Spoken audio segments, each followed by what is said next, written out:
SSC MTS 2026 हल प्रश्न।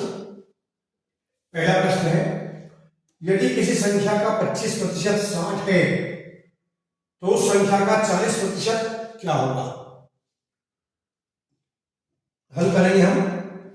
माना कि संख्या x है, यदि किसी संख्या का, तो हमें पहले संख्या मानना पड़ेगी। माना कि संख्या x है, x का 25%, x का 25% कितना है, बराबर 60।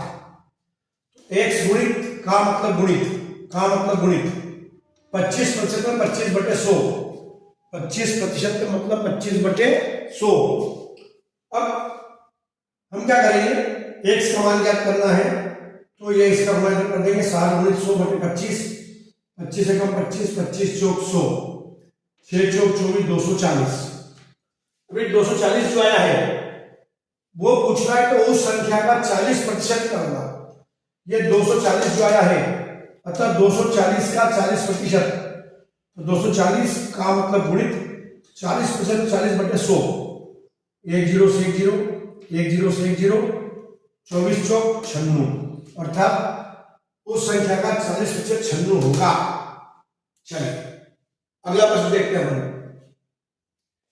एक कार 60 किलोमीटर प्रति आवर की गति से 120 किलोमीटर तथा 80 किलोमीटर प्रति आवर की गति से 180 किलोमीटर की यात्रा करती है। पूरी यात्रा की औसत गति क्या है। ठीक है, अब देखिए इसमें क्या करेंगे हम, पहले कुल दूरी निकाल लेंगे। तो पहले 120 किलोमीटर प्लस 180 किलोमीटर, तो कुल दूरी कितनी आ जाएगी, 300 किलोमीटर। अब वो अलग अलग दूरी अलग अलग गति से तय करती है। जैसे 120 किलोमीटर की जो दूरी है वो 60 किलोमीटर प्रति घंटे की दर से तय करती है। तो पहले भाग का समय, मतलब जो पहला भाग था ये वाला, इसमें कितना समय लगा, तो समय बराबर दूरी बटे 4। सूत्र याद रखना, समय बराबर दूरी बटे 4, और दूरी कितनी है 120, चाल कितनी है बटे 60, 60 से कट जाएगा, 60 दूनी 120, 2 घंटे। ठीक है, उसी प्रकार दूसरे भाग का समय कितनी दूरी है, 180 किलोमीटर, क्या गति है 80, तो 180 में 80 का भाग देंगे, 0 से 0 कट जाएगा, है ना। 2 9 8 2 चौक 8, 9/4 जो है उसका भाग देंगे, 2.25 घंटे आएगा। ठीक है, अब कुल दूरी निकाल लिया हमने, कुल समय निकाल लेंगे, इन दोनों को जोड़ देंगे, तो 2 धन 2.25 बराबर 4.25 घंटे। अब वो पूछ रहा है औसत गति, तो औसत गति बराबर कुल दूरी बटे कुल समय। तो कुल दूरी कितनी हमारी 300 बटे कुल समय कितना 4.25, दशमलव हटाएंगे, 2 0 लगाएंगे, इसमें इसका भाग देंगे तो 70.59 किलोमीटर प्रति आवर आएगा। ठीक है, चलिए एक संख्या के 3/5 में से 8 घटाने पर परिणाम 22 आता है, वह संख्या क्या है। ठीक है, अब पहले हमें एक संख्या मानना पड़ेगी। माना कि संख्या x है। अब एक संख्या के 3/5 मतलब x के 3/5 मतलब 3/5x में से 8 घटाने पर -8, परिणाम 22 आता है, बराबर 22।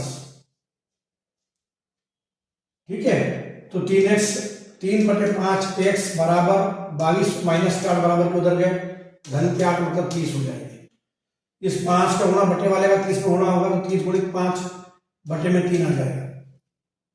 3 से कटेगा 3 धाम 30, 10 बार 10 से 50 5। ठीक है, 3 कम 3, 3 धाम 30, 10 से 50। तो इसका उत्तर आ गया, वह संख्या क्या होगी, वह संख्या 50 होगी।